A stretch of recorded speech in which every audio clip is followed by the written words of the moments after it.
Our Bible word is Matthew 16, verses 18. And I also say to you that you are Peter, and on this rock I will build my church, and the gates of Hades shall not prevail against it. So this is the account in Matthew where Peter confesses Jesus to be the Christ, the Messiah, and they are in the region of Caesarea Philippi. And just to give some background to this, there was Herod the Great, who was the king of the Jews. And if we look at this map, we can see the thick black outline. That was his kingdom. And when he died, his kingdom was divided amongst three of his sons. The first was Archelaus, who was made the ethnarch of Judea and Samaria. And then Herod Antipas, he was made ruler or tetrarch over Galilee. And there was also another brother, Philip, and his area was to the north and east of Galilee. And the gospel says that Jesus and his disciples were in the region of Caesarea Philippi. So they're situated north of Galilee. And Philip, he followed in the tradition of his father by renaming cities in honor of the Roman emperor. If we look at this map of Galilee, over here we can see Caesarea on the coast. This is where Herod the Great, he built the city and made a big harbor here, and he named it after Caesar Augustus. And Herod Antipas, he also built a brand new city and he called it Tiberias, after the emperor Tiberius. And yes, Caesarea Philippi, this is where Philip, he renamed the city in 14 AD as Caesarea. It was originally called Paneas, but it's called Caesarea Philippi to distinguish it from the Caesarea on the coast. So Caesarea Philippi in a sense means Philip's Caesarea. Also, he renamed this city Bethsaida as Julius, probably in the honor of the wife of Augustus, Bethsaida Julius. And so we can see here that Herod the Great and his sons, they renamed cities after the Roman emperors to ingratiate themselves to the Roman emperors. Of course, this would have made the people living in Galilee, the Jews, etc., would have infuriated them.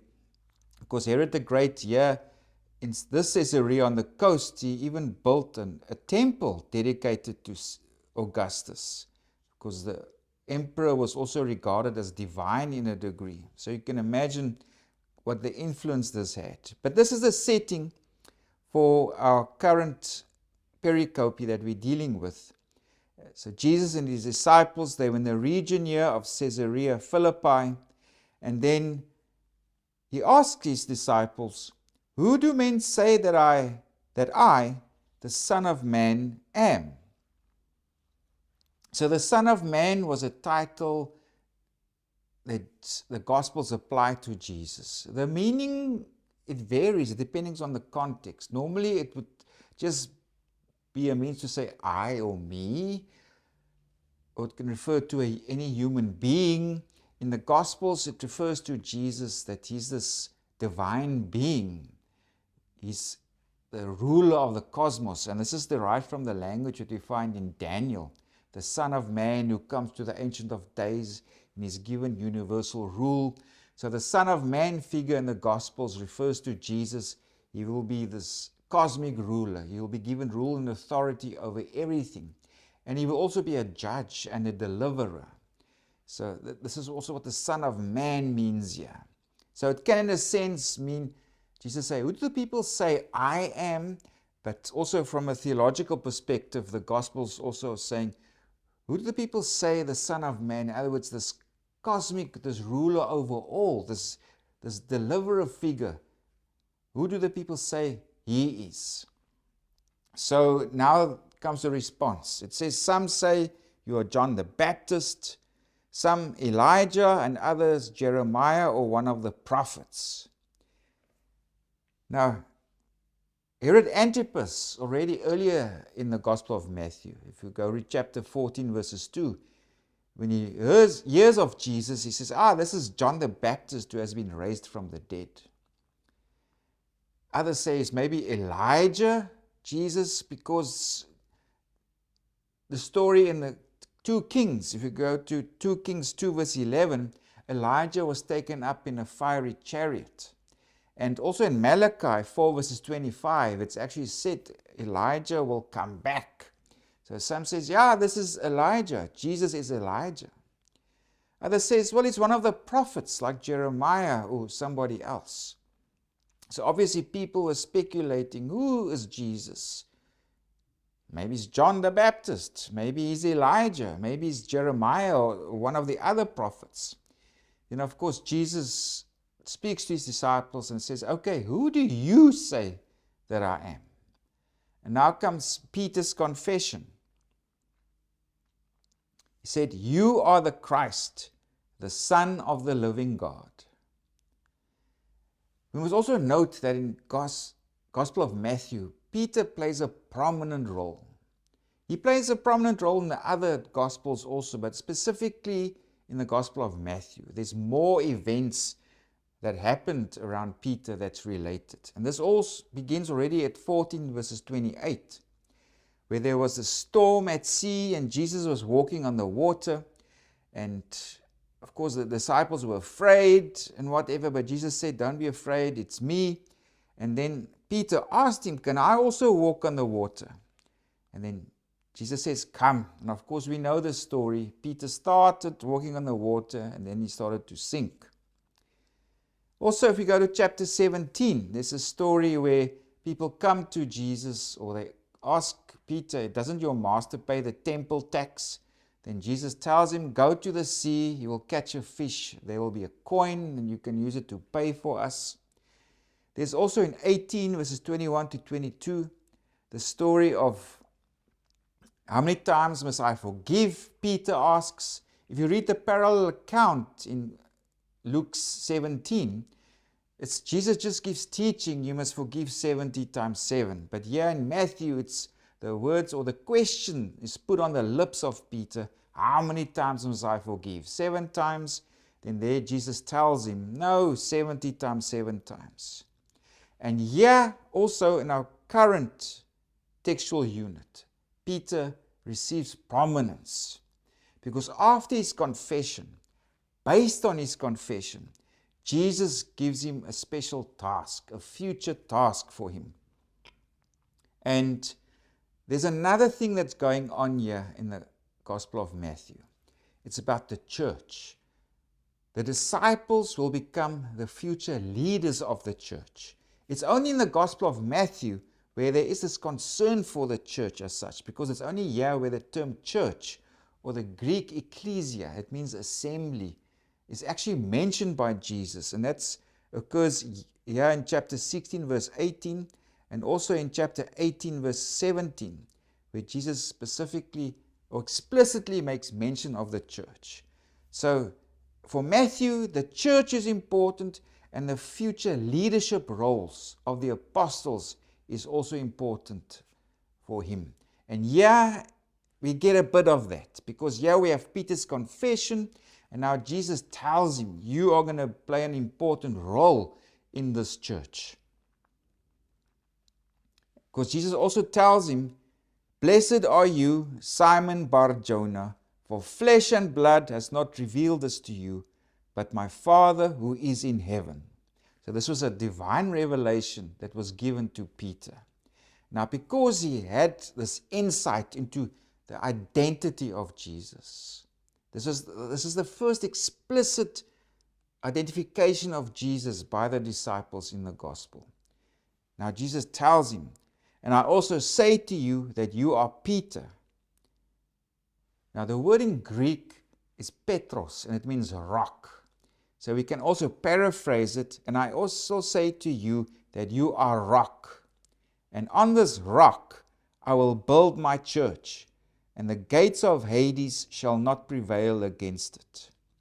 So Peter, also based on his confession, He will be the bedrock on which Jesus will build his church, his assembly, his ecclesia in Greek, based on this confession, based on this knowledge that Jesus is the Messiah, the Son of God. And also, the gates of Hades will not prevail against the church. So, Hades, it refers to the realm of the dead. So, Jesus is saying here that the realm of the dead, who holds the souls captive, it will not prevail against the church. In other words, the church will conquer it. Hades is like a city. It's got high walls. It's got gates, etc. But the church is like an army that will come against it. It will overpower Hades, and it will open the gates, and it will make the captives free.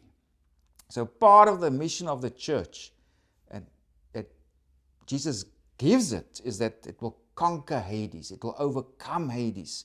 It will set the dead free. So that's part of this new task for Peter and the church that Jesus gives. And Jesus goes further. He also tells Peter, "And I will give you the keys of the kingdom of heaven." In other words, Jesus will give Peter the responsibility for the church, which is also used here, the kingdom of heaven. If you give somebody the keys to your house, they go away on holiday maybe, and they say, "Here's my keys, look after my house, feed my dogs," etc. It's you giving that person control and authority to stewardship of it while you're away, to look after it, to make sure that it's kept clean, to make sure that nobody breaks in, that the right thing happens, etc. So by giving Peter the keys, Jesus is giving him stewardship of the church, authority of the church, management of the church. It must be run well. And particularly important here also is how to interpret the law. Remember, there are two groups that it's relevant here for Matthew. There's the Jewish Christians under Jesus, under the apostles, under the Christian scribes, that is the church, and they are opposed against those who do not believe in Jesus, the other Pharisees and the other scribes and the sages, etc., that would attend the synagogue. Because there was this power struggle at this time. Who are the true leaders of Israel? Who are the true teachers of Israel? And Matthew says it's Jesus, he's the new Moses.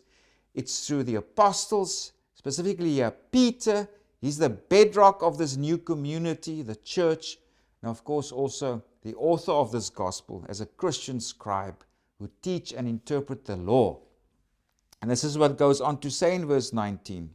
"And whatever you bind on earth will be bound in heaven." In other words, what you do not permit, it will not permitted in heaven. And whatever you loose on earth will be loosed in heaven. In other words, what you do permit here in the church amongst God's people, will be permitted in heaven. In other words, it's how to apply the law.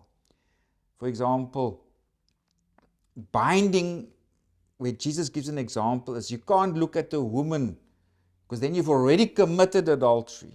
That's an example of making the law strict. But loosening, Jesus says, you can heal on the Sabbath. It's not work, it's doing good. So those are examples of binding and loosing. It means to permit something or to not permit it. It must not happen. So this is Jesus. He's now giving authority to Peter. He's the bedrock. He will be the steward of the church to look after it. Also, he will have keys. He will also have the authority to bind and to loose. And Jesus gives his authority also to the rest of the apostles. If we go to chapter 18, verse 18, this authority to bind and loose is given to the rest of the apostles, to a degree also to the church. It's telling them, you are the true interpreters of the law. You are the true teachers and leaders of Israel. The other Pharisees, the other scribes in their synagogues where they come together, the true interpretation of the law is not found there. You have been given authority to bind and loose. And specifically here around Peter. So Peter receives special prominence in Matthew. He is the rock. His name means rock. And on this rock, Jesus will build his church. He will have stewardship of the church. He will also have authority to bind and to loose, to permit things that people can do or to forbid it, that people cannot do this. So essential here is that the author is concerned about the future leadership of the church. And Jesus transfers his leadership to Peter, to the other apostles, and of course in that tradition, as a Christian scribe, him as the author of this gospel and others of this Christian community, they see themselves as the true leaders of God's people.